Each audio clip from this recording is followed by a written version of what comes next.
Buenos días con todos. Hoy día los saludamos en nuestro webinar número 41, agradeciendo todos los socios que siempre nos visitan y nuestros amigos, y agradecer sobre todo también a nuestros socios premium que nos permiten hacer estas presentaciones. Espero que se encuentren muy bien, al igual que todos sus familiares y sus colegas de trabajo. Antes de continuar, quería mencionar que el ministro del Interior, Gastón Rodríguez, quien tenía previsto participar hoy día en el evento, se ha disculpado por las razones de agenda. Está viajando al interior y no va a poder estar presente. La seguridad es uno de los factores más importantes en nuestra sociedad y hoy toma especial relevancia en el contexto del COVID-19. Hoy día tenemos el agrado de presentar la conferencia La pandemia global y desafíos a la seguridad. Con la exposición del magíster Javier Gamero, quien nos cita, es director ejecutivo del Foro Reflexión Perú, capítulo Suiza. Comparto un pequeño breve perfil de nuestro expositor. Es peruano suizo, oficial de policía, jurista, criminólogo por la Universidad de Berna, Suiza. Es traductor e intérprete de las Cortes Jurisdiccionales y Policía del Cantón de Berna, docente visitante del Castillo de Gimborn, Centro de Perfeccionamiento de la International Police Association en Colonia, Alemania, y del Centro Cultural de la Pontífica Universidad Católica del Perú, en materia de seguridad y justicia criminal. Conferencista en universidades de Europa, miembro de la Sociedad Suiza de Derecho Penal, Sociedad Europea e Internacional de Criminología, el Foro de Berna para las Ciencias Criminales al Grupo de Trabajo Suizo de Criminología y la Comisión Profesional Internacional de IPA. Señor Gamero, muchas gracias. Por favor, le cedo la palabra. Gracias por su presentación. Gracias, Corín. Señor Gamero, le voy a dar el acceso a su pantalla antes de iniciar su presentación. Perfecto. Para poder configurarla.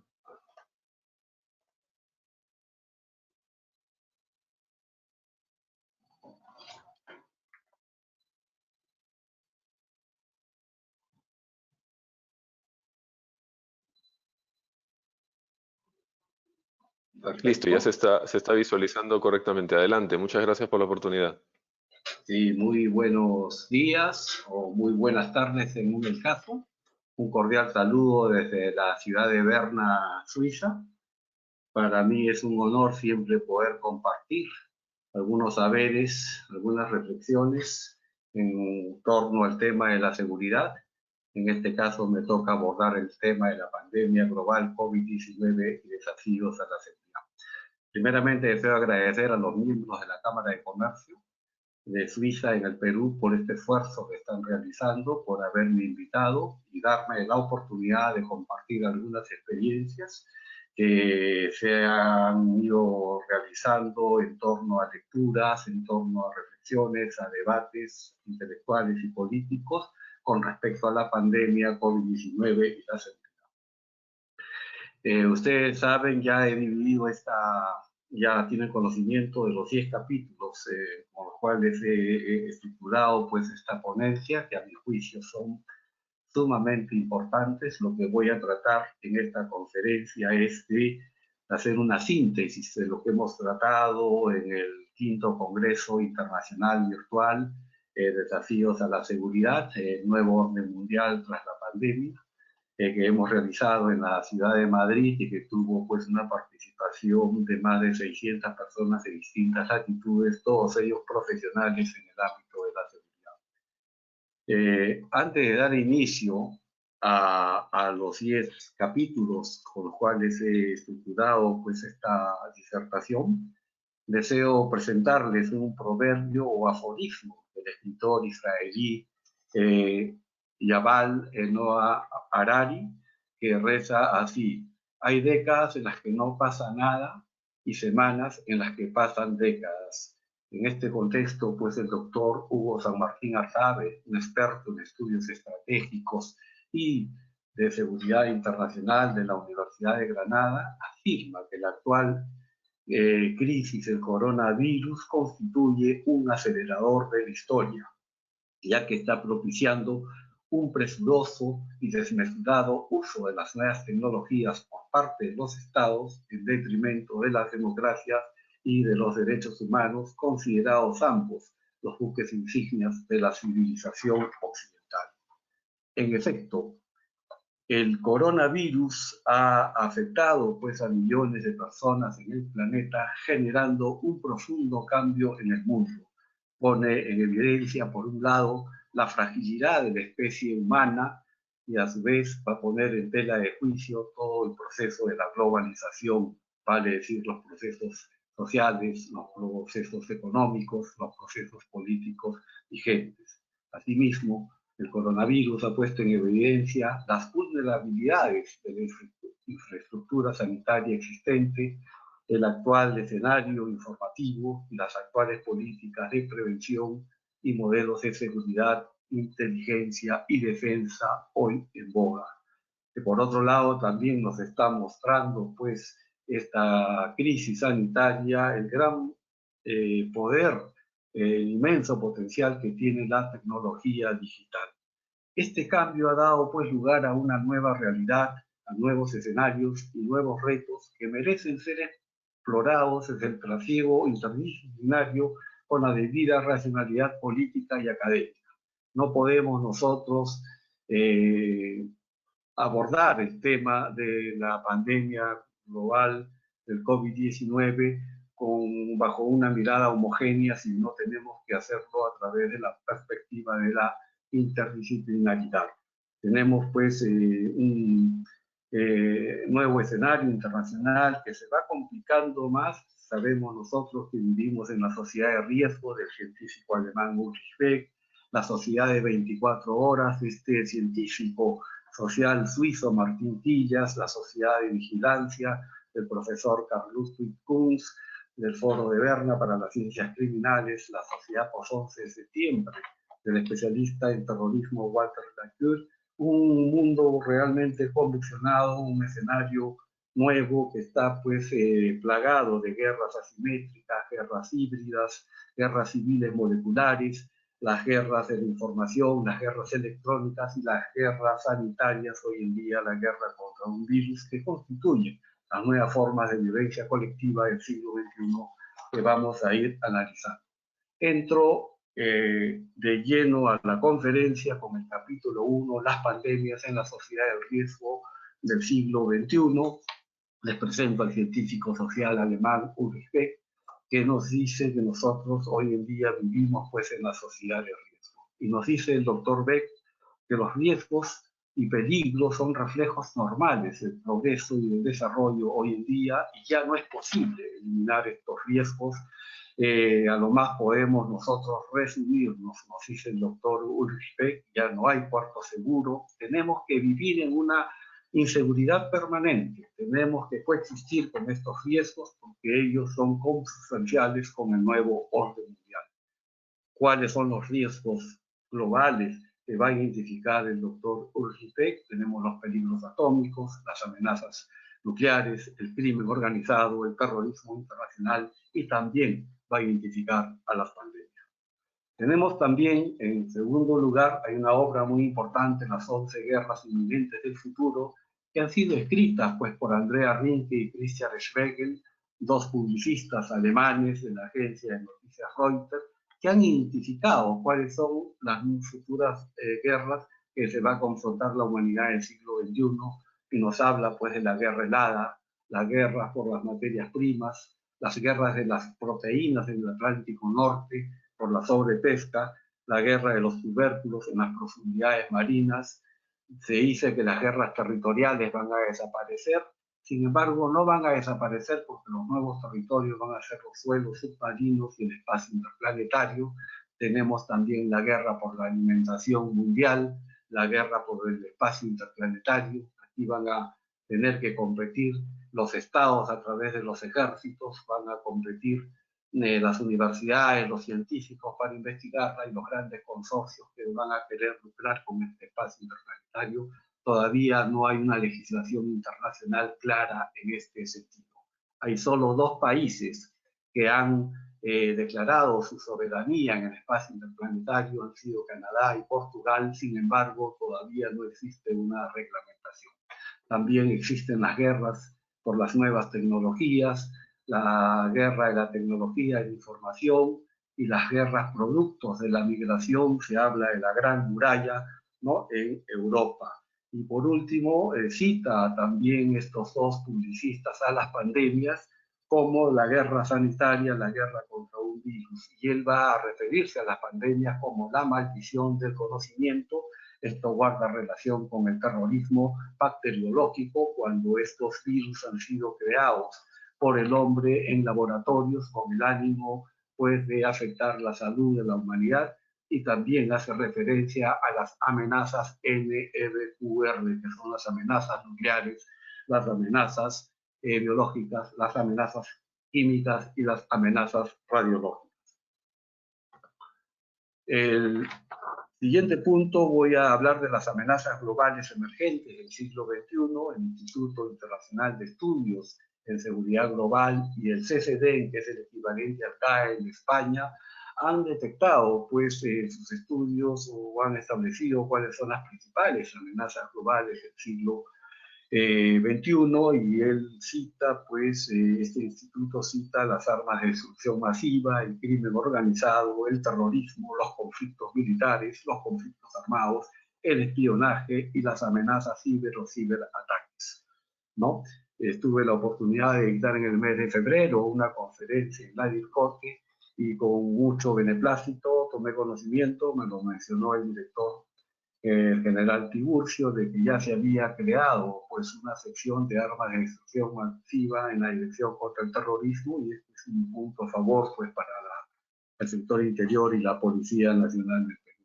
Pero también el INISEC, el Instituto Internacional de Estudios de Seguridad Global, y el CCDEM de España han identificado los desafíos globales emergentes del siglo XXI y van a citar primeramente el cambio climático. Este es el principal problema de la humanidad en el siglo XXI.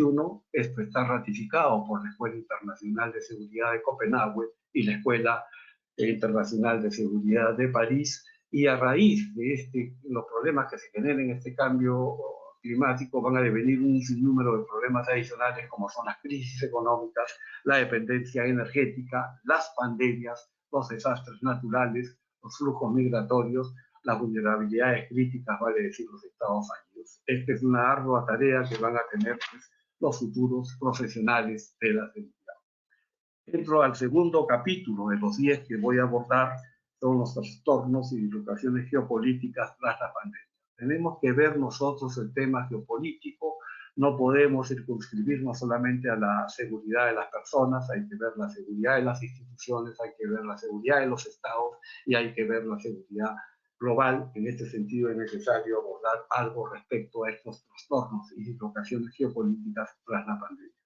Todos nosotros sabemos, pues, que en el contexto internacional las relaciones de poder son volátiles, siempre hay naciones que ascienden y descienden, hay desplazamientos constantes de poder a nivel global y una periódica redistribución del poder que van a generar poderes ascendentes, pérdidas de hegemonía, cambios de polaridad y un adelantamiento jerárquico en la cima del sistema internacional.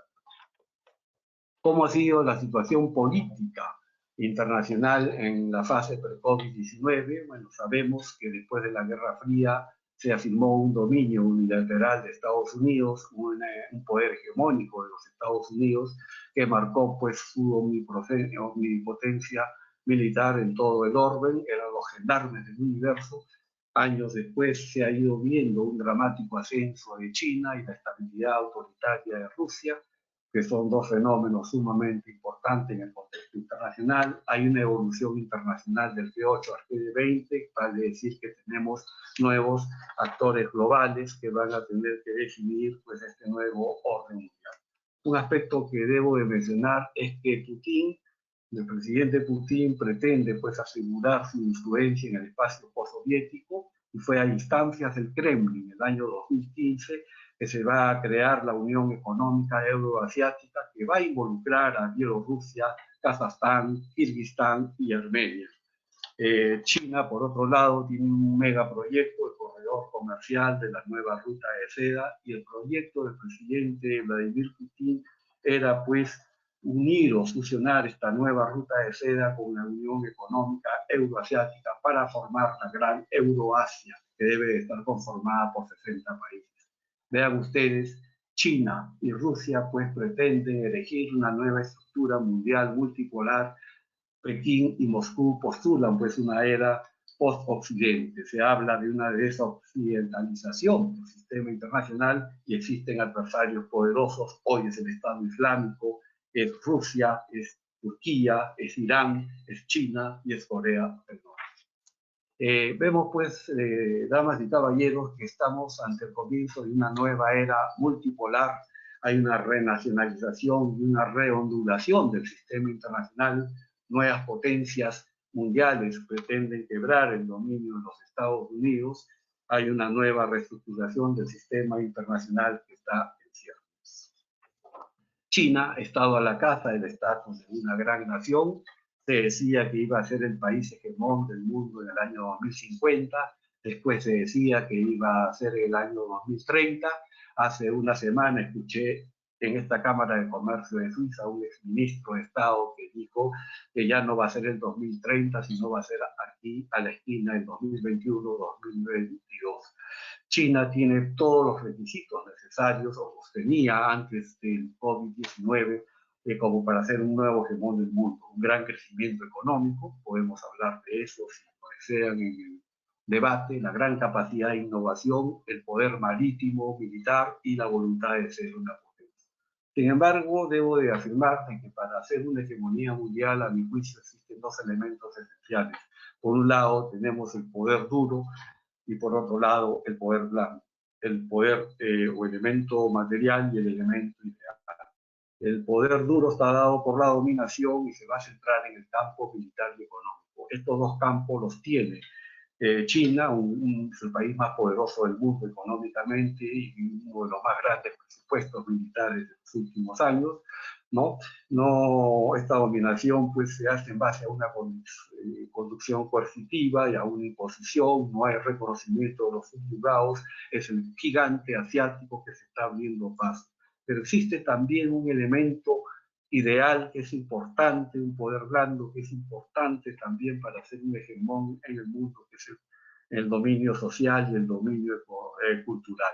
Tiene que haber un liderazgo por consenso, tiene que haber una convicción, una aceptación, una colaboración, una participación de toda la comunidad internacional de naciones, más no una dominación. Y quizás estos son, a mi juicio, los puntos frágiles que puede tener China para ser un hegemón en el mundo, y veremos qué incidencia ha tenido en la seguridad internacional este COVID-19. Hoy se habla del poder inteligente. El poder inteligente es Smart Power, que es la combinación o la fusión del poder duro y del poder blando. Vale decir, el dominio militar, el dominio económico, el dominio social y el dominio cultural tienen que amalgamarse. Esta es una tesis del profesor Joseph Nye de la Universidad de Harvard, y es aquí donde China va a tener pues vulnerabilidades. China ha perdido credibilidad en su política exterior. A mi juicio, es una tesis que yo sostengo y es una tesis que sostienen muchos países de Europa. Hay muchos intelectuales, muchos políticos que están contra esta posición, pero a mi juicio China ha mermado su reputación, ha recrudecido esa guerra comercial, tecnológica y retórica que tiene con los Estados Unidos, está practicando la diplomacia en la mascarilla, presentándose ante el mundo como el salvador, el redentor, obsequiando pues respiradores, plataformas moleculares, material biosanitario, ¿no? Y vendiéndose pues como el bueno de la película. Esto ha generado pues una serie de rechazos, sobre todo en la Unión Europea, en donde muchos países están ayudando en el marco de la cooperación internacional, pero sin ese marco de fanfarria, de éxito, buscando pues el reconocimiento mundial. Y se habla pues de la torpeza de China en la catástrofe, en su afán de hegemonía mundial. Sabemos que es un pulpo megalómano que ha extendido sus tentáculos comprando pues acciones en momentos de crisis. Solamente en el caso del Perú vamos a ver que en medio de la pandemia se han comprado la empresa Luz del Sur, y también China ha instalado el Banco Latinoamericano Chino en la ciudad de Lima y va a operar regionalmente en toda América Latina. La posición de Bruselas es bastante contundente, ¿no? Y está acusando a China de realizar una campaña de desinformación mundial. Hay demandas de investigación acerca del virus que son respondidas por China pues con amenazas económicas. Hay denuncias de indemnizaciones, reproches internacionales, acusaciones de genocidio en las redes sociales ante la cúpula política del Partido Popular Chino, y también se habla de la posibilidad de un boicot internacional. Lo que debo decir yo para terminar este capítulo es que una China sólida y una China segura serán una fuente para la estabilidad global. Igual si es o no es China el país hegemón, como pretende pues serlo, destronando a los Estados Unidos de Norteamérica. Luego vamos a ver el tercer capítulo, las lecciones COVID aprendidas por las fuerzas militares. Lo voy a utilizar como ejemplo de la operación Balmis en la crisis sanitaria.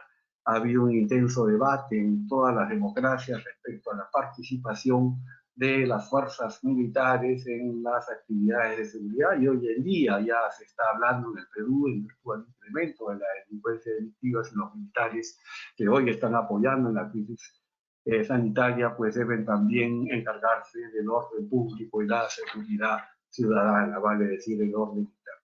Después de la Segunda Guerra Mundial, la humanidad se ha visto pues estremecida por una nueva crisis que es una amenaza mundial. Nos enfrentamos a la guerra contra un virus, el ser humano se confronta frente a un espejo, es una gran prueba para todos nosotros. La pandemia ha puesto en jaque pues, a la globalización, y las Fuerzas Armadas y los cuerpos de seguridad y policía en todo el mundo se han visto confrontados con una administración pública reformada. No solamente el Perú, todos los países, aún en el primer mundo, los países desarrollados.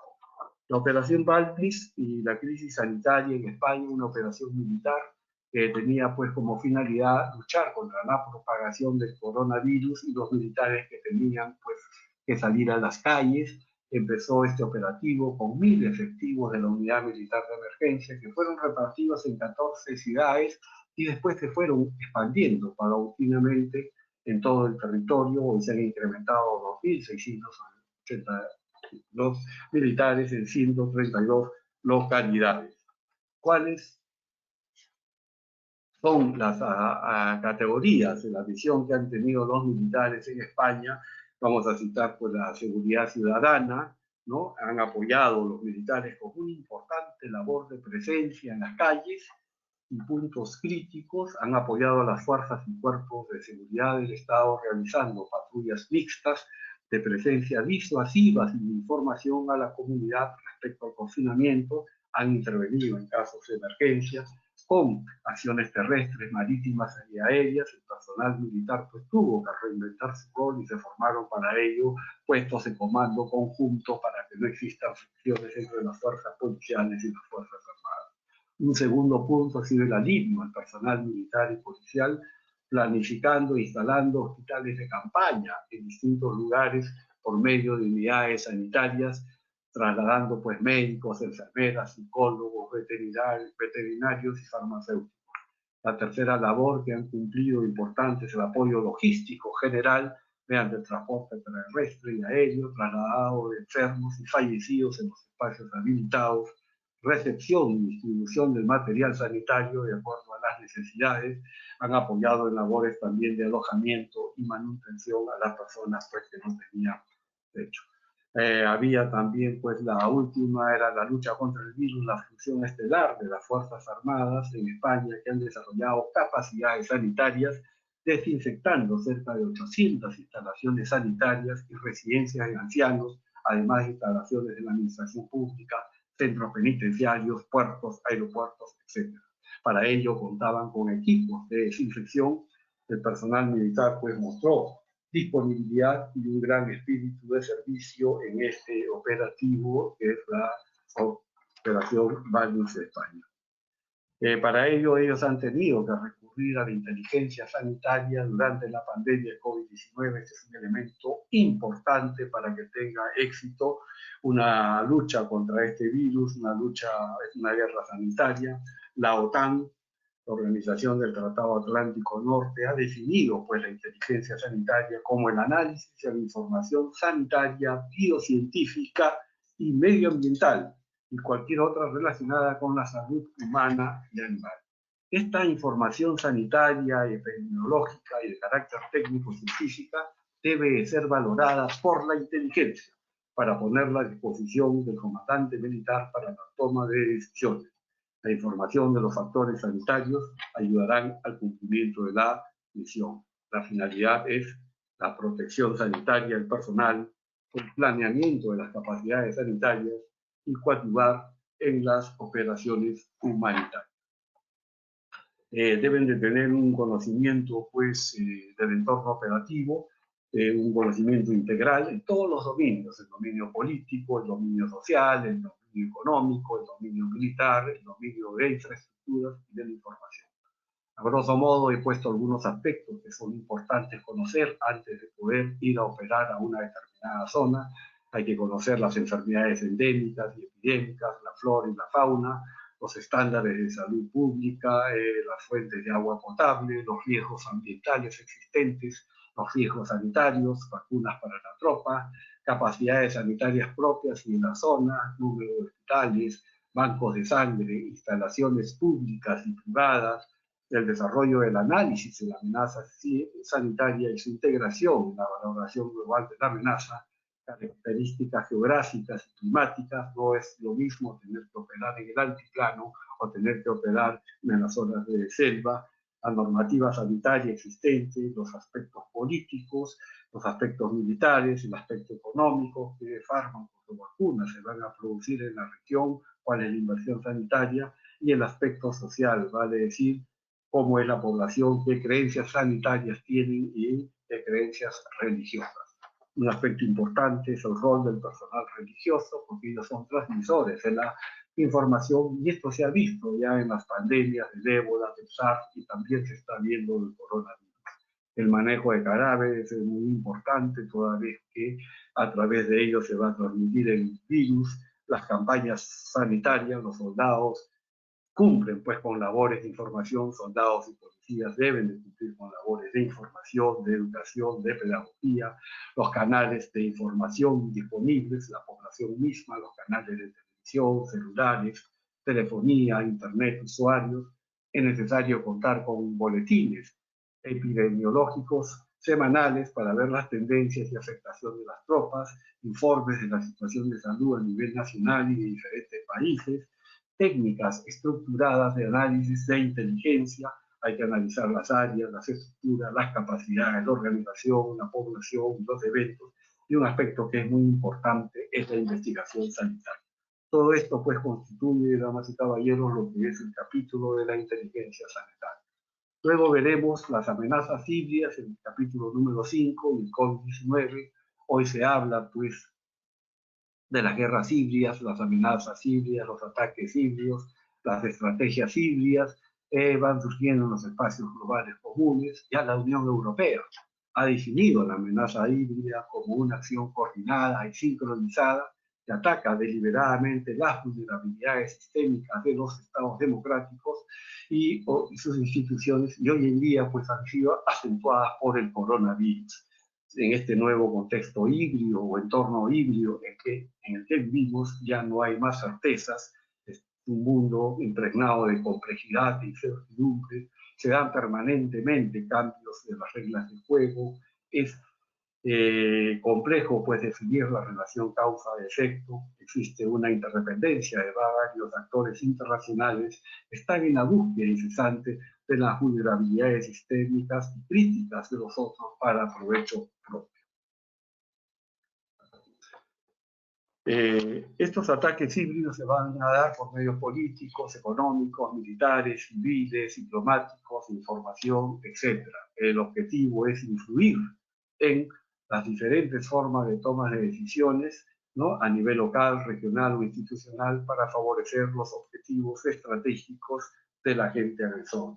Son acciones muy antiguas, que por lo general, muy ambiguas, no muy claras, que por lo general rebasan los límites de la diplomacia y el derecho internacional, se perpetran en el ciberespacio, recurriendo a las nuevas tecnologías. Muchas veces utilizan la ley pues como arma. La finalidad de estos ataques híbridos son pues conquistas, anexión de territorios, forzar la independencia de los países, desestabilizar y sustituir un régimen, buscar el alineamiento ideológico, ocasionar la ruptura de la cohesión organizacional en el país atacado, y lo van a hacer pues con estos instrumentos del poder militar, político, económico, social y civil, y de la información contra las flaquezas del Estado agredido. ¿Cuáles son estas vulnerabilidades que han sido acentuadas por el coronavirus y que van a favorecer los ataques o las guerras híbridas del siglo XXI? Tenemos las vulnerabilidades políticas, uno de ellos es la falta de liderazgo, el avivamiento de las tensiones norte-sur y el cierre de fronteras unilaterales. El terrorismo internacional, las bandas criminales van a aprovechar pues de estas vulnerabilidades para poder realizar pues sus ataques de naturaleza híbrida. Tenemos también vulnerabilidades militares, la paralización de las misiones de paz, la falta de operatividad por el contagio, el aplazamiento de maniobras y el descuido de otros peligros, pues acentuado estas vulnerabilidades militares en el nuevo escenario COVID-19.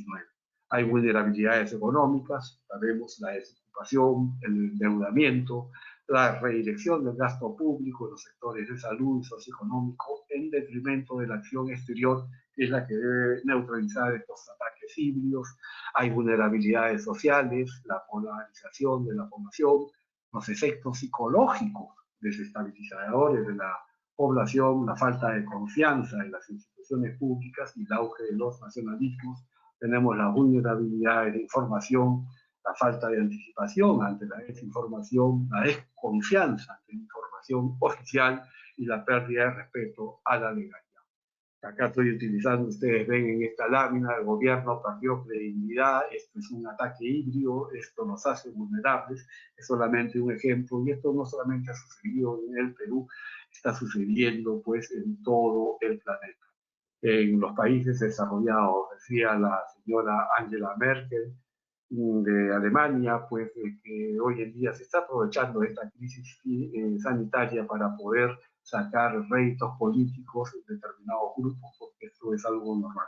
Otra vulnerabilidad que tenemos es de la información, de la infraestructura. Hay una falta de autonomía estratégica en el ámbito de la sanidad, en el ámbito de farmacia, hay un déficit de hospitales, de centros hospitalarios, de medicamentos, dependemos de terceros países, hay una ruptura de la cadena de suministro y control y de servicios críticos por parte de terceros. En este caso, China fue que aprovechó pues la crisis global para poder pues distribuir en todo el mundo los tapabocas o los respiradores, toda vez que la mayor cantidad de las empresas de la farmacopea mundial hoy en día están funcionando pues en China porque es la mano de obra barata y hay muchas filiales. Yo creo que esto va a generar un proceso de desglobalización y se va a romper esa dependencia que existe. La misma Europa está dependiendo de China, que ha sacado pues ventajas comparativas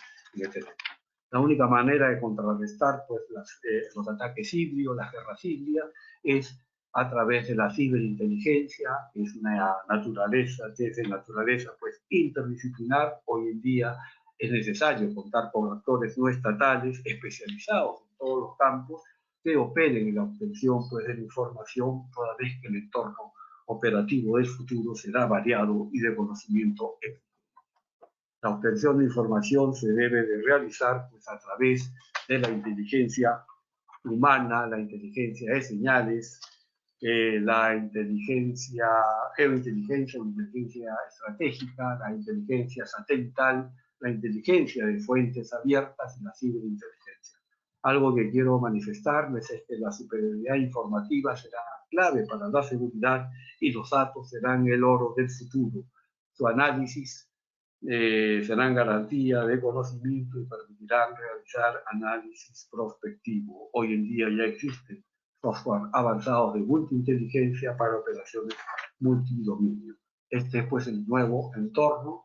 Hay una gran evolución en la idea trascendental de la inteligencia militar, la inteligencia tradicional. Vuelvo a repetir, el entorno operativo del futuro será pues variado y de conocimiento exigente. Se va a requerir inteligencia estratégica, inteligencia operacional, inteligencia táctica. Hay que conocer, valorar y anticipar los centros de gravedad más importantes, los puntos críticos. Hay que tener un enfoque integral del entorno complejo y dinámico para poder adoptar las medidas físicas o virtuales más apropiadas en ciclos de decisión cortos, vale decir, una inteligencia temprana. Veremos luego el tema de la ciberseguridad tras el COVID-19. Hablamos de la seguridad informática, la seguridad de la tecnología, de las informaciones. Sí, la pandemia es una amenaza mundial sin precedentes. Esto tiene una gran influencia, una gran implicancia en la seguridad ciber. Hay nuevas modalidades de ataques, hay mayor sofisticación de los ataques, los troleos, los hackeos, los ataques spam, la posverdad. Hay necesidad de nuevas medidas preventivas. El ciberespacio pues ha tomado un mayor protagonismo, es el teatro de operaciones de las guerras del siglo XXI. Van a circular 4 elementos a través de los datos, las redes, las informaciones, los conocimientos. Hoy en día se habla de los ciberdelincuentes, de la gobernanza del ciberespacio. Estamos pues ante una guerra electrónica, estamos pues ante una guerra de la información y hay que proteger esos activos de la información, la infraestructura computacional, vale decir los software, los hardware y las redes computacionales. Generalmente ellos recurren a técnicas de anonimización, pseudonimización y cifrado. Son las modalidades. Un aspecto que tenemos pues que abordar es la tecnología de quinta generación 5G. Esto es sumamente importante, toda vez que va a aumentar la velocidad de conexión, va a reducir el tiempo de respuesta de la web y multiplicará exponencialmente el número de dispositivos conectados. Estaremos pues inmersos en un sistema de conectividad total, estaremos conectados a todo el día y en el menor tiempo posible, ¿no? Va a cambiar la manera de comunicarnos y esto va a generar nuevos riesgos en el ciberespacio, va a resquebrajar la cadena de valor de seguridad, fabricación, distribución, usuario. La tecnología 5G pues va a ampliar la superficie de ataque. La Unión Europea acaba de, la semana pasada, en una resolución, ha establecido pues que es nocivo para el ser humano y para la salud la tecnología 5G. Vamos a ver cómo avanza el mundo en ese sentido. La ciberseguridad tras el COVID-19, tengo algunos datos, de los millones, son 6 millones de dólares de pérdidas en lo que va del año 2020, hay mayores websites, mayores usuarios y hay 20 millones de ataques por semana a raíz de estas guerras híbridas que se van a dar a través de las informaciones. Rápidamente voy a tocar el tema de la ciberseguridad y las tendencias criminales, el crimen como negocio, el uso criminal de datos, el fraude online, los cajeros, el abuso sexual online, el abuso de la web oscura y las monedas virtuales son unas de las tendencias criminales actuales que han sido establecidas por el Consejo de Europa. Se habla de los ciberdelitos, el racismo y la violencia, la piratería, el cibercrimen organizado, el blanqueo de capitales, el terrorismo, la estafa y los delitos contra la propiedad intelectual. Tenemos también nuevos ámbitos de actuación del ciberdelincuentes en el ámbito del teletrabajo, las compras vía internet, hay una reducción de tiendas físicas y reducción de moneda, se da también en el ámbito sanitario y transmisión de información confidencial por la red. Los ciberobjetivos, los menciono rápidamente: sanitarios por los pacientes, infraestructuras críticas, financieras, estratégicas, educativos, las nubes de almacenamiento de datos, directivos del mercado, informaciones del gobierno, instituciones públicas, de las pymes, servicios, hoteles y restaurantes.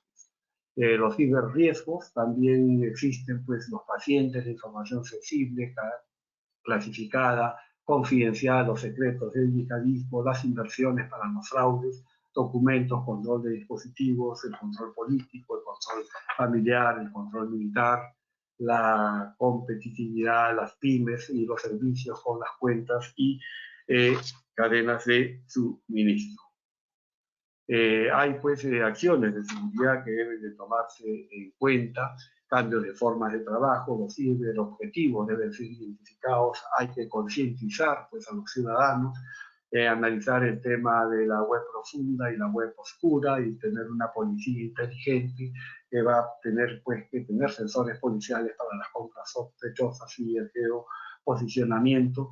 Esto va a traer consigo un sinnúmero de problemas toda vez que nos va a enfrentar a ese trilema entre la libertad, la seguridad y la justicia, pero es parte pues, de la tarea que hoy el siglo XXI con estos nuevos paradigmas nos va a presentar.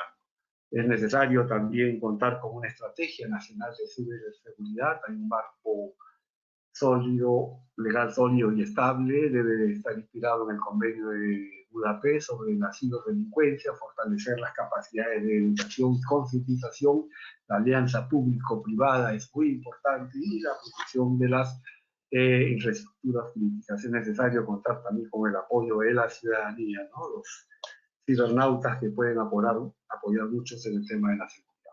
Entro al punto número 7 de los 10 que tengo que abordar, es la pandemia de la desinformación rápidamente. En virtud de la crisis pues, del COVID-19 vivimos en la infodemia, término empleado por la Organización Mundial de la Salud para definir la epidemia informativa de la pandemia. Actualmente vivimos saturados de una sobreabundancia de información falsa, engañosa, sin calidad ni veracidad y que carecen de todo rigor académico y periodístico. En la teoría de la comunicación de masa se denomina esto la propaganda negra, que consiste pues, en mentir, falsear e introducir falacias, informaciones inexactas, los denominados puros o fake news. Con el fin, pues, esto es de variar el proceso de la toma de decisiones de los gobiernos y también cambiar la percepción del público para generar impunidad y desinformación. La desinformación se da pues, por opiniones inexactas y falsas. Tenemos hoy en día un escenario informativo que nos ofrece un brebaje noticiario muy denso, atestado de opiniones inexactas y falsas. Pilar Bernal, vicepresidenta de Reporteros Sin Fronteras, afirma pues que la desinformación se va a asimilar más rápido que la verdad por lo propio de la especulativo y por lo propio de la ficción. Existen pues esas formas, nos dice ella, de desinformación, la desinformación errónea, que se da a través de equivocaciones, datos descontextualizados y confusión, y la desinformación adrede con el afán deliberado de mentir, engañar y falsear. Vamos a hablar también acerca de la verdad y la posverdad de la crisis del COVID-19.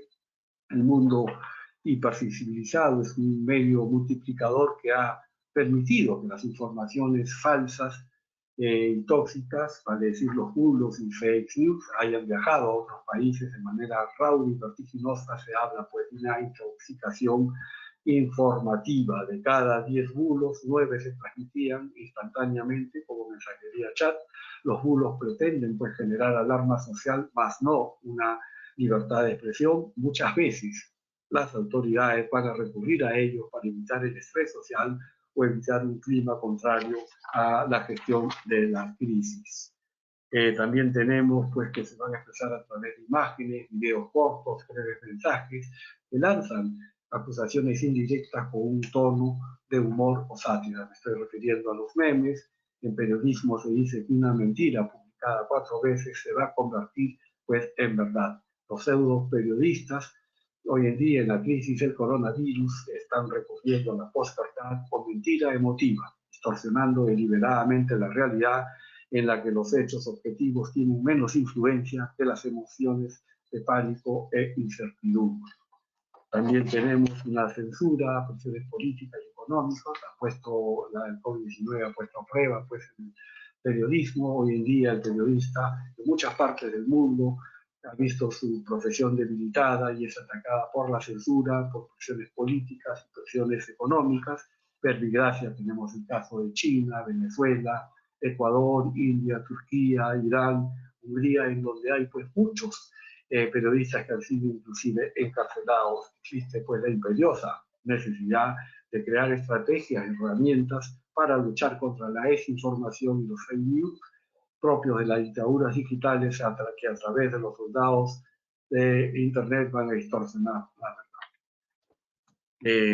Ya que la desinformación puede jugar con la salud de la gente, es necesario, pues, damas y caballeros, desmontar este castillo de naipes creado deliberadamente, pues la desinformación puede matar, y lo estamos viendo en muchas latitudes, sobre todo en América Latina. Hoy sobran los opinadores, los pseudo periodistas, los informadores alternativos y oportunistas. Es necesario entender que el único cordón sanitario que puede tener esta pandemia son los periodistas, analistas, honestos y serios, que se esfuercen pues, en llegar a la verdad, contrastando sus informaciones con los fact-checking. Hay que dejar de lado pues, las fuentes oficiales, las verdades paralelas o las que nos quieren hacer ver en la crisis del coronavirus, que se publiquen también desmentidos, rectificaciones y fe de rata. Nosotros los ciudadanos tenemos derecho a estar informados respecto a esto. Finalmente, pues que acudan a fuentes científicas cuyos productos informativos están basados en la veracidad y la certeza de la información. Veritas liberabit vos, solo la verdad nos hará libres. Hay también discursos y dictadores y discursos de obediencia. Hoy en día el FBI pues tiene grandes facultades para poder espiar a todos los usuarios en el marco del COVID-19. China va a realizar una vigilancia masiva a su pueblo bajo el control del partido.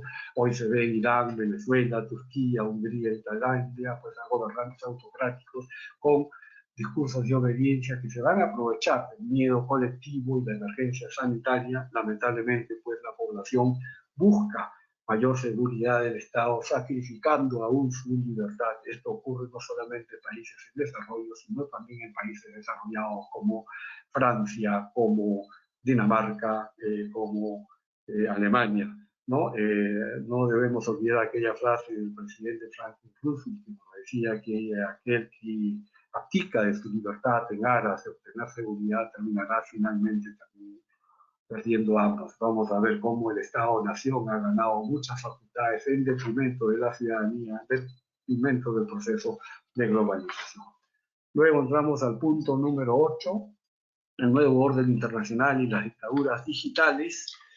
Sí, a raíz del brote de la pandemia del coronavirus, los estados en su afán de combatirlas han recurrido de forma desmedida al uso de las nuevas tecnologías para realizar una vigilancia individual de las personas con síntomas de infección. Eso se denomina la biopolítica, el control del confinamiento social, el control físico de las personas. Ha incrementado pues la capacidad del Estado para intervenir, afectando los derechos humanos, vulnerando la libertad personal. Tenemos pues determinados estados de sitio, estados de emergencia, toques de queda, observancia de confinamiento, aislamiento social, en muchos países bajo estrictos controles militares y policiales, y esto ha generado restricciones de ciertas libertades y derechos, como la libertad de movimiento, la libertad de circulación, la libertad de reunión, la libertad de expresión, la libertad de prensa, etc.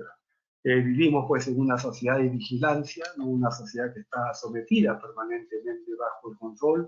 Se habla de los datos de geolocalización y GPS para rastrear a la gente y determinar los lugares de infección del COVID-19. Hoy se habla de cámaras de seguridad termográficas que van a ser instaladas en los aeropuertos y supermercados, que tienen la capacidad de medir la temperatura a 120 personas por minuto. Vean ustedes cómo estamos controlados por estas nuevas tecnologías, las tecnologías para vigilancia de fronteras, con control de la inmigración a través de drones, estos aviones no tripulados para observar los barcos de refugiados, sobre todo en Europa, los sistemas de lector de mentiras por la inteligencia digital, los sistemas de reconocimiento facial que permiten el reconocimiento de los microgestos e inclusive los sistemas de identificación de la gente por los latidos del corazón. Esto se puede realizar a 200 metros de distancia, toda vez pues que la fibra cardíaca es única en cada individuo, tal igual como lo es el iris o la huella digital. Vean ustedes qué sofisticadas y qué intrusivas pueden ser estas nuevas tecnologías, esta sociedad de vigilancia.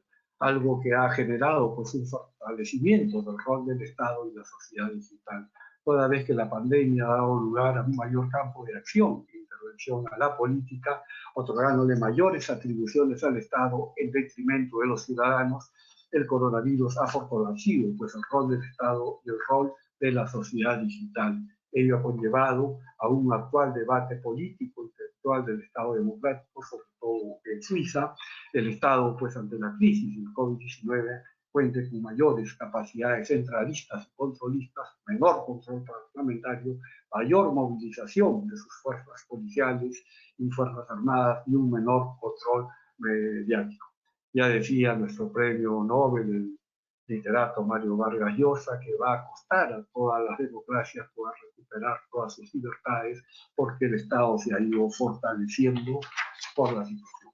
Entro al penúltimo punto, que es el teletrabajo y la ciberseguridad en época de pandemia, tratando de darles algunas indicaciones generales, algunas recomendaciones. El teletrabajo, trabajo a distancia, ¿no? Permite trabajar en un lugar diferente al de la oficina, alejado de las instalaciones de producción. Todos nosotros lo sabemos. La señora Cory Schirmer, el señor Franco Figari, el señor Javier Gamero Pinosita, y todos ustedes están probablemente en sus domicilios siguiendo pues esta conferencia, ¿no? Es necesario como instrumentos pues contar con las PCs, el internet, los celulares, teléfonos, las cámaras digitales, los sitios web, los blogs, la mensajería instantánea, etc. Pero lo que se da pues es la separación del trabajador con los colegas de la característica. La seguridad que tenemos que nosotros emplear en el cibertrabajo debe ser una seguridad física, personal, la ciberseguridad. La seguridad física y la prevención de los riesgos laborales, la seguridad del personal, de los teletrabajadores y la ciberseguridad. Me pregunto, ¿somos ciberseguros?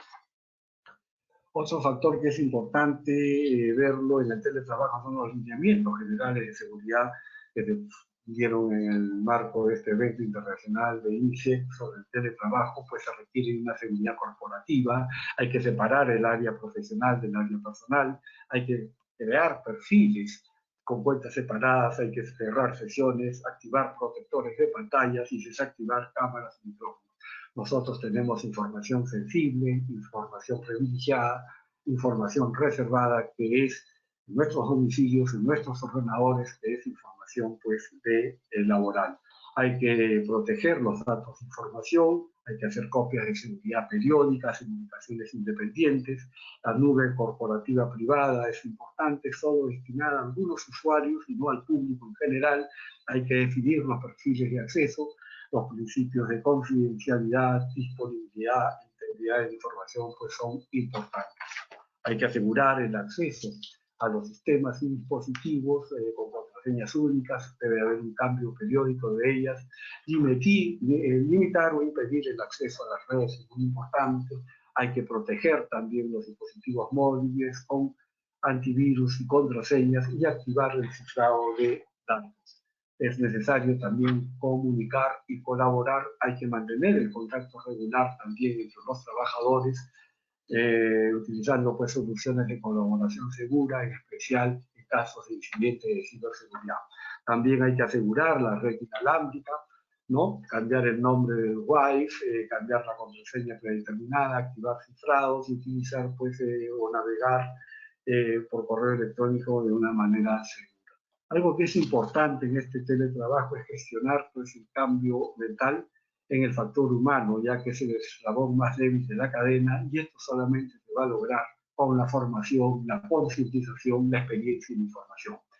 Termino este penúltimo capítulo con un adagio de Charles Darwin que decía: no será el más fuerte de las especies ni el más inteligente el que sobrevivirá, sino quien mejor se adapte a este nuevo cambio. Y hoy en día todos nosotros tenemos que cambiarnos a esta sociedad digital. Y luego de esto entro al último punto con algunas reflexiones finales, la pospandemia COVID-19. El primer punto pues es la pospandemia y la recuperación de la normalidad preexistente. La gran incógnita que hoy en día nos hacemos es respecto a la perspectiva de esta pospandemia. ¿Es el estado del fin de la normalidad pasajero y excepcional? recuperaremos la normalidad preexistente. Vuelvo a repetir lo que nos decía Mario Vargas Llosa, de que va a costarle a las sociedades poder recuperar sus libertades. Hoy hay una pugna también entre el Estado-Nación versus la globalización. Ya el académico John Gray de la Universidad de Columbia Pacific, California, nos plantea ideas desglobalizantes y va a vaticinar el nuevo orden mundial post-COVID-19 como con el fin del apogeo de la globalización, ¿no? Paul Wittmer, un embajador alemán, profesor de la Universidad de San Galo, en Suiza, que nos dice pues, que producto de la pandemia la globalización aparece como perdedora y el Estado-Nación como ganador, y hace esta advertencia. El Estado-Nación ha ganado. Gabriel Juárez Lucas, viceministro de Tecnología del Ministerio de Gobernación de Guatemala, sostiene que la pandemia es una crisis exponencial que traerá consigo la muerte de la globalización. Y por último, Carmen Reichardt del Banco Mundial nos dice que el coronavirus será el último clavo del ataúd de la globalización. Vean ustedes, hay personas analistas que van a apostrofar la globalización, van a denostarla, pero también existen unos que van a defender la globalización, afirmando que los problemas globales requieren soluciones globales, apostando por una gobernanza global autoritaria. El debate está dado, a mi juicio, la pandemia global del coronavirus va a pasar la factura de una u otra manera a la globalización y va a haber un pequeño retroceso toda vez que van a cambiarse los paradigmas.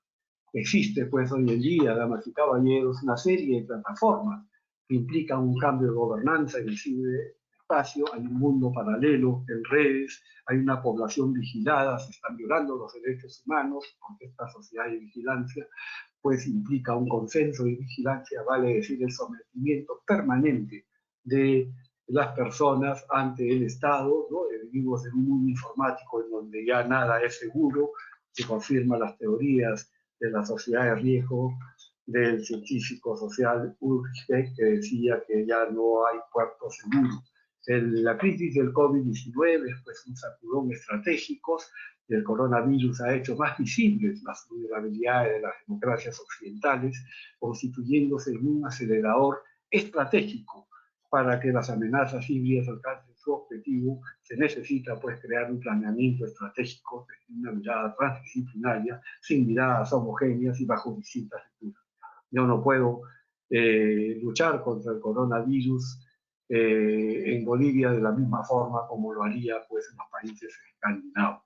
Los órganos de inteligencia para esto deben hacer análisis y prospectiva. Es necesario, pues, damas y caballeros, capitalizar el know-how de la plaga, autopsiar el DNI de la pandemia. Es necesario contar con planes de contingencia para hacer frente a un eventual rebrote de la pandemia u otros riesgos, previendo especialmente el desabastecimiento de material sanitario. Tenemos que marcar el norte y los distintos escenarios y no pensar que solo vivimos en un eterno presente. Hay que elaborar una hoja de ruta que trascienda pues el gobierno. Estamos viviendo linealmente, seguramente que no, debido a esa teoría del caos, la complejidad, esa ciencia de las sorpresas de la que nos hablaba el profesor Yoshiro Takemura de la Universidad de Yokohama. Estamos pues ante una crisis sistémica que va a demandar un pensamiento sistémico. Se dice que hemos girado pues el control político a la necropolítica, el control biopolítico, el confinamiento vigilado y el distanciamiento social ha afectado la psique de las personas, afectando la seguridad subjetiva. No solamente es importante la seguridad objetiva, sino la seguridad subjetiva. Hoy en día todos nosotros nos sentimos vulnerables, nos sentimos sujetos pasivos de estos riesgos y estas nuevas amenazas, ¿no? Se ve también a los congéneres, a terceros como fuentes de contagio, ¿no? Hay una desconfianza social. La doctora María Fernanda Novoa, profesora de Gobernabilidad y Desarrollo de la Universidad Central del Ecuador, nos decía que en esta crisis mundial se ha mirado pues de la biopolítica, el control del confinamiento social, a la necropolítica, en alusión a lo que sucedió en el Ecuador y en muchos países, aún en Europa, cuando ella, pues bueno, lanzaba la pregunta ¿quién es el Estado para determinar quién debe vivir o no? He tenido la oportunidad de ver videos por internet de adultos mayores en España que eran confinados en carpas, al igual que en Italia, y por falta de respiradores, por falta de camas, por falta de material biomédico, eran pues dejados de lado y a veces se priorizaba la vida de una persona con 34 años y se dejaba a una persona con 75 años sin atención médica, y mucha gente reclamaba y decía nosotros hemos dado todo por este país, que estamos en lo mejor de nuestra edad para producir para enriquecer la vida, y no, ¿por qué nos hacen esto a todas nuestras generaciones? Y esto sucede cuando no hay un abastecimiento sanitario adecuado. Estos son pues el gran debate filosófico, el gran debate ético, el gran debate moral, el gran debate religioso en el que nosotros tenemos pues que ir dilucidando y preparando. Lo que yo les digo es pues, que la democracia hace una pausa, la democracia está de vacaciones, la lucha contra el coronavirus, si bien es cierto, requiere de una economía saludable, también requiere de una democracia saludable, y ojalá que podamos recuperar pronto todos nuestros derechos plenamente, nuestros derechos básicos, nuestros derechos fundamentales. Diría yo que la pandemia del terror global es una crisis dentro de otra crisis, toda vez que se da pues, en un mundo volátil, en un mundo ambiguo, en un mundo caótico, que responde a tendencias globales asimétricas. Y voy a terminar con una frase: es a mi juicio necesario construir una nueva forma de construir humanidad para tener un mundo más seguro. Muchísimas gracias por vuestra atención y quedo a disposición de ustedes para los comentarios y las preguntas que consideren necesarios. Muchísimas gracias. Muchísimas gracias, señor Gamero, por esta excelente exposición y, bueno, sobre todo tan completa, abarcando diferentes aspectos relacionados al tema de la seguridad y las pandemias y la pandemia a nivel global. Estamos seguros que va a ser de gran ayuda esta información para todas nuestras empresas y asociados. Corín también nos está acompañando ahora, quizá quiere Corín, adelante, por favor. No, Vamos antes de gracias, pasar a las Franco. Más preguntas. bien, muchas gracias. Gracias por esta oportunidad de conocer todas estas informaciones que de alguna manera sabemos, pero así plasmado en uno y poder comparar. Y seguramente hay muchas preguntas de nuestro público, de nuestros socios, y a mí que quieran entrar. Franco, ¿tú has recibido las preguntas? Sí, por interno tenemos algunas preguntas y voy a ir compartiéndolas con el señor Gamero por todavía unos Muchísimas minutos más. gracias, muchas gracias. Sí. Gracias. Entonces yo los veo en un momento, los dejo para que no interrumpirlos. Gracias, Corín. A ver, señor Gamero, entonces le voy a ir comentando las preguntas. Sí. Y a ver, por aquí nos hicieron llegar una pregunta y comentario. Nos dicen, bueno, muchas gracias por la valiosa información. Nos dicen, Leslie Holdridge, científico americano, determinó la existencia de 104 zonas de vida en todo el globo terráqueo. De estos, el Perú tiene 84. ¿Sería importante estudiar si en todas de ellas está afectando el COVID-19 con el objetivo de crear zonas de refugio? ¿Qué opinión le merece? Bueno, tiene que haber una investigación sanitaria. Yo tuve la oportunidad de escuchar hace poco a la directora del Instituto de Biología de la Universidad de San Carlos, una profesora universitaria, y dijo pues que muy poco se sabe sobre este virus, sobre esta pandemia, y hay muchas especulaciones y hay mucha desinformación, y dijo que solamente en los 3 primeros meses había más de 100.000 artículos sobre el COVID-19. Y hay especulaciones, hay informaciones falsas, y había pues un boom de informaciones. Es la campaña de desinformación de la que yo le hablaba, y que ella era pues muy cauta en querer responder siempre a los temas del COVID-19, toda vez que todavía todo es incierto. Actualmente no se puede hablar de una post-pandemia, estamos en plena pandemia. De repente hay países que han monitoreado mejor el problema, aunque ya se habla de un rebrote, muchos países han vuelto al confinamiento social. En el caso del Perú es un tema bastante complejo, un país rico con todos los microclimas del mundo y por supuesto, ¿no? Las consecuencias son devastadoras y tienen que haber pues estudio. Yo doy bienvenida a todas las investigaciones y algo que poco hace nuestro país es muchas veces invertir en el campo de la investigación, en el campo de académico, en el campo de la docencia, es muy importante. Las universidades en Suiza y en toda Europa pues tienen una serie de institutos y van a dedicarse a poder investigar, se requiere los análisis de los académicos, reunir estas informaciones y poder pues presentarlas para poder debatirlas, para poder discutirlas. No hay ningún país que sea depositario de la verdad. Hay una gran pugna en este momento por el descubrimiento de la vacuna. Leí hace una semana de que en 2 semanas tenía que empezar las Olimpiadas en el Japón, pues hoy son las Olimpiadas del coronavirus, hoy en día están a la casa pues de la vacuna, de la solución, y esa es la competencia que tienen todos los países. Y eso es en cierta parte bienvenido, que todos los académicos, los laboratorios, las universidades puedan hacerlo. Me parece que el Perú es toda una mina de oro que no ha sido descubierta, hay que trabajar y tiene que haber, pues, sí, es muy importante esa visión de esta persona estadounidense, pues la investigación es importante y habría que ver.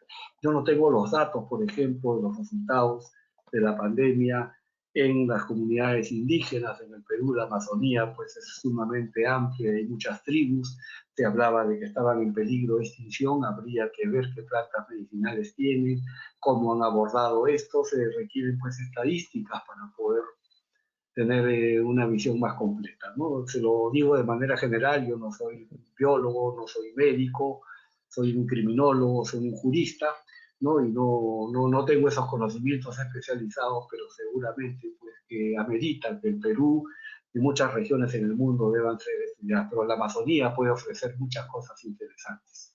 Eso es lo que pienso. Muchas gracias, señor Gamero, por sus comentarios.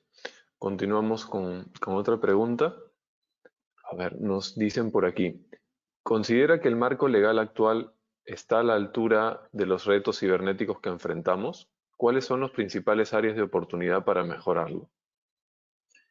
Es una muy buena pregunta. Yo no soy especialista en ciberseguridad. Me he visto obligado en esta conferencia a abordar el tema de la ciberseguridad, pero había ya hecho una coordinación con la Cámara de Comercio de Suiza y yo había invitado al presidente de la International Police Association, es el general de la Policía Nacional del Perú, Sergio Monar Moyoli, que está compartiendo esta plataforma. Y lo había invitado para que en el caso de que hubiese una pregunta sobre informática, sobre ciberseguridad, él nos pueda dar pues un mejor horizonte y no sé si es posible, señor Figari, si puede darle a él la pantalla para que pueda interactuar el general Sergio Monar Moyol, que me debe estar escuchando. Sí, a ver, voy a hacer la búsqueda un momento para poder invitarlo. En la lista está casi al final. Es ministerio. Sí, aquí lo tengo. A ver, voy a abrir el micrófono del señor Monar, a ver si él puede compartir brevemente. Señor Sí, Monar, ¿nos escucha? sí, buenos días. Adelante, por favor. Sí, efectivamente, felicitando por la excelente exposición de Javier Gamero. Y respecto a la pregunta de la normatividad con respecto a la ciberseguridad, particularmente el Perú ha incluido en su Código Penal el delito informático. Ha establecido leyes especiales para lo que es el robo de información, la apropiación indebida de claves y de alguna forma proteger la seguridad digital. Sin embargo, hay un concepto muy ambiguo, se podría decir, que no permite tener una claridad entre lo que es un delito informático y la tipificación de otros delitos. Me explico exactamente en lo que es estafas, ¿no? Muchos delitos de estafa realmente y se inician como empleando medios informáticos y la gente acude a unidades de investigación informática, pero todavía ellos no pueden hacer la investigación porque está en el ámbito de la investigación de estafas. en el Perú ya se están adecuando, se están suscrito al convenio de Budapest, que va a permitir indudablemente tener un mejor acceso a la investigación de los delitos informáticos. Además, acá hay un tema, que este es un delito que transpone fronteras y es necesario que los diferentes países estandaricen conceptos, porque en cada país se emplea el concepto y se incluye dentro de las normas legales, y a veces existen esas incongruencias.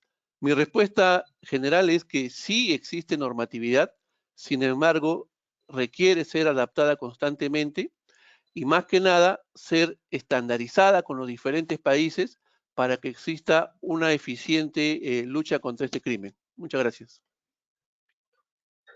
Muchas gracias, señor Monal, por su intervención. A ver, vamos a continuar con otra pregunta, señor Gamero.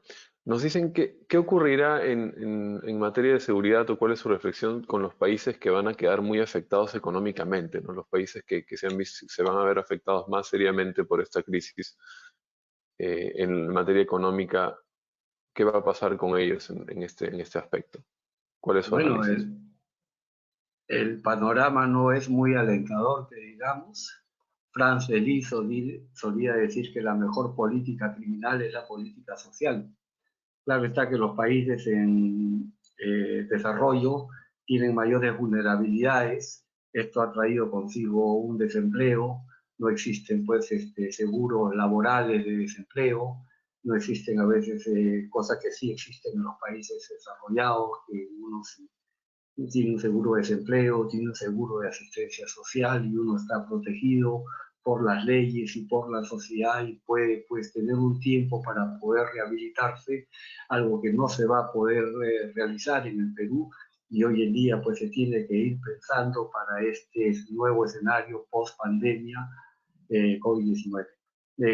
Yo escuché la semana pasada justamente en la Cámara de Comercio Suiza en el Perú, en un webinar internacional, un exministro de Estado dijo que en el Perú solamente el 30% de la población había acatado pues el confinamiento social de manera estricta, y generalmente era el sector formal.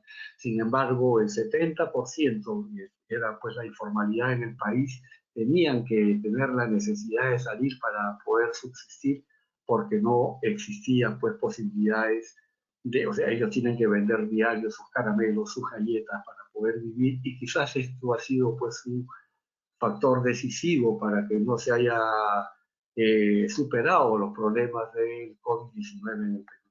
El Perú es uno de los primeros países de América Latina que ha adoptado las medidas de seguridad, y no es que se trate de un gobierno brillante, sencillamente el presidente del Perú ha adoptado las recomendaciones dadas por la Organización de Naciones Unidas a través de la Organización Mundial de la Salud, que eran pues las medidas de higiene, el confinamiento social, el distanciamiento, etcétera, etcétera. O sea, las medidas se han dado, pero los escenarios socioeconómicos son distintos, y aquí los que tienen que dar una respuesta a cabalidad pues son el ministro de Trabajo, la ministra de Economía, el ministro de la Producción, es decir, tienen que reactivar la economía, tienen que rehabilitarla, y esto es sumamente difícil. Cada país tiene sus particularidades.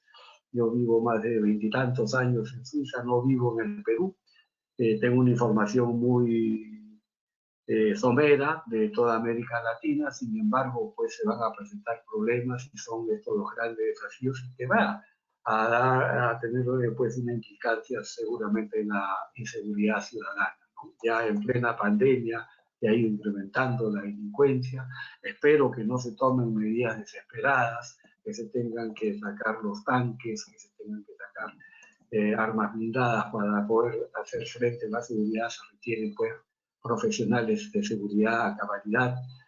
Siempre he dicho que se requiere no un cazador en la esfera de la seguridad, sino un profesional con doctrina, y tiene que manejarse pues la criminalidad que va a ser producto de esta crisis económica que es inevitable. Gracias, señor Gamero, por sus comentarios. Aquí tenemos una pregunta más. Nos dicen, bueno, un especial agradecimiento por su presentación, excelente. La información presentada, nos siguen desde Colombia y le gustaría hacer la siguiente pregunta. ¿Cómo se podría diseñar una estrategia cooperativa para lograr la lucha internacional en contra de los delitos informáticos a causa del COVID-19? ¿Qué podría comentarnos al respecto? Le volvería a dar la palabra al general Sergio Monar, que es el sumo pontífice de la ciberseguridad en el Perú. Ha estado en todos los congresos internacionales en América Latina y conoce a cabalidad, y prefiero eximirme yo de hablar para que él dé una respuesta más concreta, más contundente respecto pues, a la ciberseguridad. De acuerdo, a ver, le voy a dar el acceso al micrófono al señor Monar, a ver si nos está escuchando.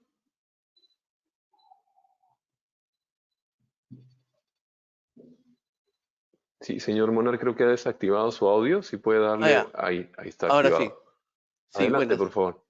Gracias. Sí, mire, justo en mi última respuesta, dije en la parte final que la normatividad existe, y tan es así que, por ejemplo, en el Perú, solamente en los últimos meses tenemos más de 2.500 denuncias por fraude informático. Quiere decir que la normativa es eficiente. Sin embargo, el accionar policial requiere mucha informática forense, y eso requiere mucha inversión. Y las normas requieren también ser estandarizadas en sus conceptos. Para una lucha internacional tenemos que identificar claramente las modalidades, el phishing, todo lo que es los fake news, el robo de información. Tiene que tener el mismo concepto en los diferentes países. En el año 2018 yo fui director general de inteligencia del Ministerio del Interior y participé efectivamente en un evento internacional y con miras justamente a la lucha contra el delito informático. Se vio que habían mucha disparidad en los conceptos, y se propuso ese año que para el 2019 se hiciera un trabajo, al menos en toda la comunidad de inteligencia, para poder estandarizar conceptos que permitan elaborar normas que hagan más fácil la aplicación de la ley, sobre todo en un delito que, como dije hace un rato, no respeta fronteras, y es más, se ampara en el anonimato y en la anonimización de la información. Eso es muy importante porque tenemos dos polos acá. Queremos defender todo, pero tenemos que defender también la privacidad de los datos. Y eso es muy importante para poder garantizar la seguridad de las personas. Entonces, en ese contexto, yo creo que el mejor frente ahorita es estandarizar conceptos a nivel internacional. Convenios como el de Budapest deben ser más de amplia cobertura, y sobre todo prever lo que son programas de capacitación primero a nivel regional y después a nivel internacional, que permita justamente hacer una lucha frontal y eficiente contra este delito. Muchas gracias. Gracias, señor Monar, por su intervención. Continuamos con algunas preguntas más, señor Gamero, si el tiempo se lo permite. Adelante, adelante. A ver, nos comentan por aquí, ¿qué opinión le merece la salida a las calles de 2.000 nuevos efectivos policiales, ¿no? ¿Cree usted que nuestro equipo policial debería capacitarse un poco más o lo mismo llevar protección adecuada para ejercer su labor? Bueno, vemos muchas noticias al respecto de este tema. No sé qué opinión tendría al respecto. Había leído yo en los medios, en internet, que en el Perú se había declarado promoción acelerada, vale decir que habían egresado un contingente de nuevos oficiales de la Policía Nacional del Perú para reforzar el servicio policial, toda vez que ha sido mermado pues, por los contagios, por las personas que son pacientes de alto riesgo, que tienen determinada edad, entonces la policía había reducido su capacidad. Esto se suele hacer se suele hacer en todos los países en casos de crisis, cuando hay casos de emergencia y falta contingente policial, pues tienen que egresar lo más pronto posible. Claro, el riesgo está de que no han completado una formación. Yo me imagino que son los cadetes del último año los que han tenido que salir al servicio, pero por una emergencia nacional. Estas medidas se dan, yo estaría de acuerdo con esto, sin embargo, tenemos que ver con mucho cuidado cuál es el déficit formativo que tienen para después pues, poder una vez que termine esta emergencia sanitaria, de repente ellos pueden hacer algunos cursos de capacitación. En la época que yo estaba en la policía, pues había muchas reglamentaciones respecto a ciertos cursos de especialización. Yo creo que estos policías que ahora están en el servicio y que no han completado su formación pueden ser de gran utilidad y seguramente una vez en la fase post-pandemia ellos van a poder realizar algunos cursos de capacitación para suplir complementar esa formación que no han tenido en la escuela de oficiales, ¿no? No conozco los detalles sobre el particular, pero me pareció atinada la medida en ese sentido. Mucha gente a veces dice, sí, es una medida desesperada del gobierno, sin embargo, a mi juicio no es así, toda vez que tenemos un problema nacional y hay que resolver los problemas, ¿no? Cuando hay problemas nacionales, hay una crisis nacional, pues esto corresponde al gobierno nacional adoptar las medidas y tiene que hacerse de una manera rauda, de una manera, muchas veces no va a haber controles parlamentarios, no van a haber consultas, pero se tiene que actuar de manera inmediata. Y esto ha sido el caso del coronavirus. Ahora viene la delincuencia y pues se tiene que agotar todos los medios posibles y utilizar pues todos los recursos materiales de personal que tiene la Policía Nacional del Perú. En ese sentido yo suscribo ese planteamiento, que es un planteamiento al fin y al cabo político y algunos estarán a favor y otros en contra. Estoy de acuerdo también que las Fuerzas Armadas puedan apoyar a los cuerpos de seguridad y policía del Estado para poder contrarrestar este virus. Sin embargo, hay que tener mucho cuidado en dotar de capacidades. Yo escuchaba en alguna red social de que ya la Policía Nacional del Perú tenía que ser la cuarta Fuerza Armada, teníamos que unirnos a la Fuerza Armada y que tenía, o sea, ya no se quería diferenciar lo que es defensa y lo que es seguridad, lo que es militar y lo que es policial, y eso es sumamente peligroso. Los policías tenemos no enemigos a quien combatir, sino ciudadanos a quien proteger, y en ese sentido hay que tener mucho cuidado. Yo soy una de las personas que cuando está en el Perú enseño Derecho Internacional Humanitario en las escuelas de policía y también voy a impartir clases de seguridad ciudadana en las escuelas de inteligencia o en las escuelas superiores de la Fuerza Armada, sea el CAE, la Escuela Superior de Guerra Naval, de Guerra Aérea, las escuelas de operaciones psicológicas.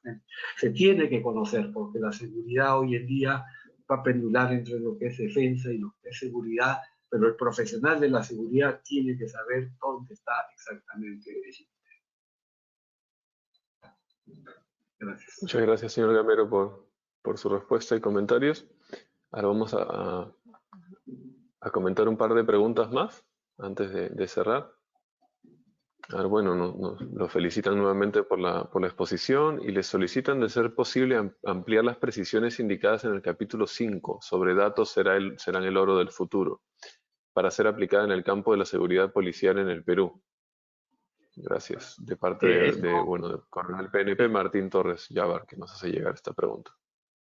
Sí, esto es en el ámbito de la inteligencia. Hay paradigmas de inteligencia que han cambiado. Vea usted, en la Guerra Fría, nosotros teníamos la cultura del secreto, del compartimentaje. Ese era el concepto de inteligencia, ¿no? Muchas veces eran centros de espionaje para, pues, en virtud a la denominada Guerra Fría, a los grandes intereses políticos.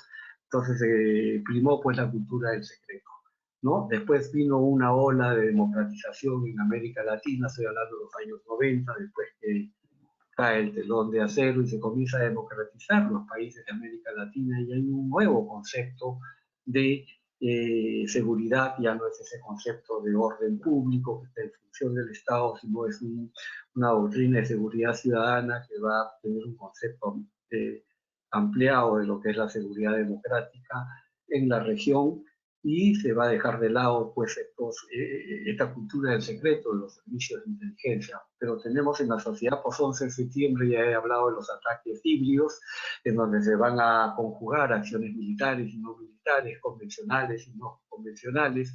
Tenemos un mundo híbrido de conocimiento variado y exigente, y tenemos que prepararnos, y por eso necesitamos una apertura, ¿no? Hay una apertura, ya no hay esa cultura del gueto, de puerta cerrada que existía en los servicios de inteligencia, sino la inteligencia moderna tiene que valerse, pues, hoy en día del sector privado, del mundo académico, de la sociedad civil, para poder hacer un ataque inteligente, un trabajo de inteligencia acertado. Estamos ante una guerra sanitaria, estamos ante una guerra de informaciones, una guerra electrónica, y la comunidad internacional también tiene que hacer frente a esto, no solamente con sus servicios de inteligencia, sus fuerzas armadas, sino también la sociedad civil, el sector civil. Y los datos donde yo necesito información de los politólogos, de los economistas, de los sociólogos para hacerles un plan de seguridad ciudadana, necesito información. Esa información tiene que ser abierta. Estos son los nuevos conceptos de los servicios de inteligencia. Gracias, señor Gamero.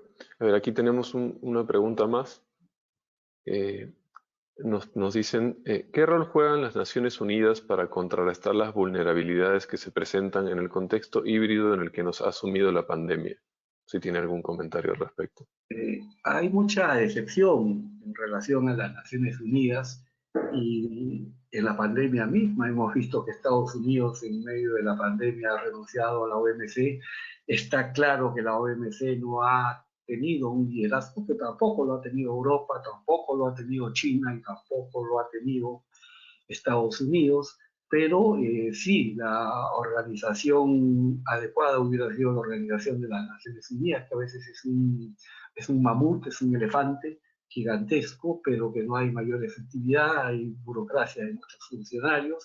Todos nosotros sabemos cómo se van sobre todo en países en desarrollo, a designar muchas veces de determinados funcionarios en Naciones Unidas. Yo soy más pragmático y exigiría pues respuestas más concretas. Ahora tiene que haber una normatividad, y esto lo decía esta profesora de la Universidad de San Galo, que yo le hablaba, que ella decía pues que tenía que reformarse la Organización de las Naciones Unidas, y tiene que haber una sola institución que dé una serie de pautas, una serie de normatividad para hacer frente a estos desafíos. Estoy hablando del caso del COVID-19. Vea usted el caso de Suiza, se han tomado muchas medidas que diferían de las medidas de Alemania, porque usted sabe que el COVID-19 no solamente ha tangenciado la democracia, la salud, la economía, la educación, también, y claro, a veces, por ejemplo, los alumnos que estaban en el gimnasio o hacían el Abitur en Alemania podían ir a las clases, en cambio en Suiza no, todo era a través del sistema digital, es decir, no había, nos enfrentábamos a un fenómeno nuevo y cada país adoptaba sus propias medidas, pero no ha habido un consenso y se tiene que estandarizar. Así como dice el general Monar, hay que estandarizar conceptos también para las pandemias globales. Hoy tenemos pues que estandarizar nuestras políticas, y para todos estos desafíos híbridos, ¿no?